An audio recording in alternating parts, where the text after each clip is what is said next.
مش عارفه بتشتغل ازاي بالجوينت ده. مش عارفه ايه. بتشتغل ازاي بالجوينت ده؟ ما عودة. تجيليش تقطع.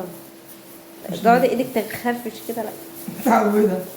هو بيضايقني بقى لما اكون بس بعمل عجين ولا حاجه، ما ينفعش ده طبعا، مستحيل. لكن اصل بصي يا بطه، السلطات والحاجات اللي زي الفروت سلطات كده مش هيتحط على النار، اصل النار بتقتل البكتيريا اللي فيه.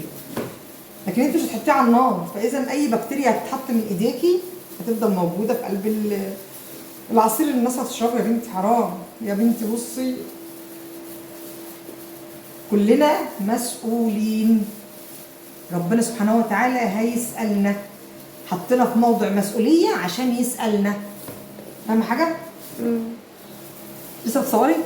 ايوه. تفضلي تصوري كده كتير؟ ما طب ما تيجي زهقانه تشتغلي بقى. معايا أحسن.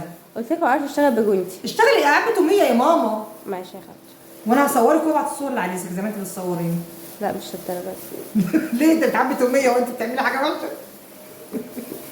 بتعبي تومية يا ماما، تشتغلي يا ماما. قولوا لها شوف أنا بشتغل إزاي وشطورة. قولوا له هطلع زي خالته احلام.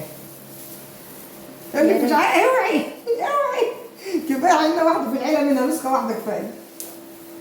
على فكره انا مستنسخه كام واحده منكم ان شاء الله، يعني هتنزل مكاني باذن الله. هسلمها عليها انا حكيت لك الثانيه خلاص اهي. بالسكينه ولا ببق؟ بالسكينه والله. شاطر.